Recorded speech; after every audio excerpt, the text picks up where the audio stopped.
5 days to the scheduled end of this heightened alert period, and one question comes to mind: will dining in be allowed again? Hawker stalls are particularly affected by the dining in ban, with people preparing own meals or turning to food delivery instead. But netizens were quick to come to the rescue, starting round-up efforts like promoting hawker stalls on social media. Now, for instance, this Facebook page, Hawkers United Tapao 2020, has over 297,000 members. Are these types of grassroots campaigns enough to help these hawkers? Or do bigger players like regulatory agencies need to play a larger role? The Straits Times' associate editor Chua Mui Hong has an opinion piece on this, and she's here now to share more. Welcome to the show, Mui Hong. Our hawkers have had a rough year and a half. Mui Hong, what was your motivation to tackle this continuing issue now?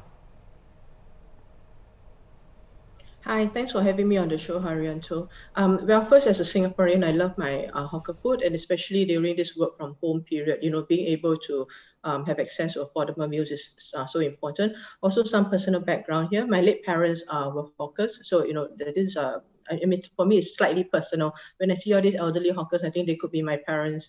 Also, I'm a member of the National Heritage Board nominating committee that put up Singapore hawker culture as part of the inscription into the UNESCO Register of Intangible Cultural Heritage.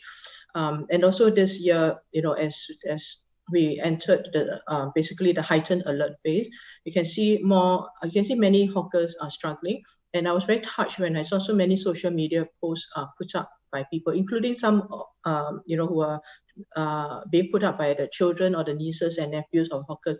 And it got me thinking, there's so much ground up efforts, but like, where are the regulatory agencies, where are the big boys? Can this be something that the big players can do more about? Because I think there's a lack of coordination. Mui Hong, in your piece, that is exactly what you asked for. You're calling for bigger players like agencies to step in. Can you elaborate more on that? Yes, fundamentally I see this as a problem of a mismatch of supply and demand. On the supply side, we have so many hawker stores and they are crying out for business. And on the demand side, of course, many of us actually love our hawker food. And not only are they delicious, they are affordably priced, and they are so often, the comfort food that we're used to from young. So, it should really be so easy, right, to see hawker meals fly off the shelf, but it's not now because many of us are locked up at homes. We're not quite sure, where the good stores are, what stores are the ones that are most in need of our help, and so on. Sid, Mui Hong, what are the solutions that you're proposing to tackle the problem of this matching supply with demand?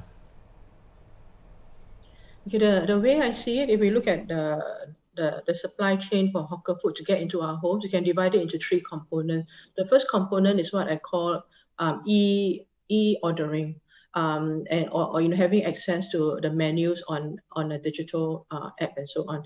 And even the idea of just getting hawker food menus online is actually quite many hurdles that have to be crossed. For example, you take a typical economy rice store, they would serve 20 to 30 dishes. Now, you may not want all 30 dishes, on the menu. What you may need to do is package them into, 5 or 6 set options, each typically, with a meat dish, a vegetable dish, and maybe an egg or tofu dish, and then with a rice option. And then, you streamline the menu, you make it easy for people to choose.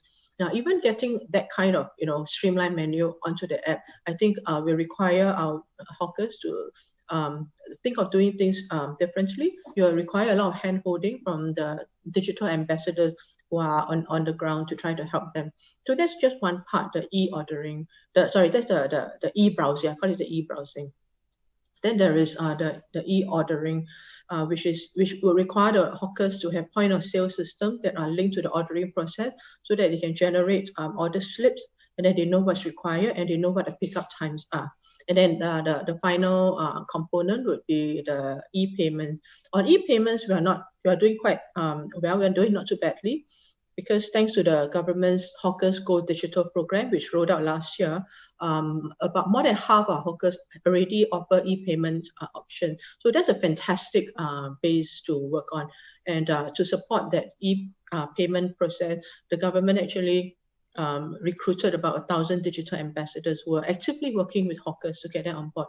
So, and as our MCI Minister Josephine Teo has announced, the government wants to help hawkers move beyond the e-payment to the e-ordering. And she has also said that Tan Kiat Hao and Dr. Amy Kaur will also be involved in this effort. So I do see that the government is committed to helping hawkers. And I hope that they will be able to work with the hawkers associations and with the various ground up initiatives and volunteers, so that together they can make a difference to hawkers. And I would just say that meanwhile, there's something that we all can do individually as well, which is just go and support our hawker stores, go and tapao food. And as KF has long been an advocate of our hawker food. He's been suggesting that we all basically just organize group buys, or when we go and tapao food, just buy a little extra for our family members, for friends, or for the needy. And I think just a simple act, if we all could do that, would make a real difference to hawkers' ability to survive.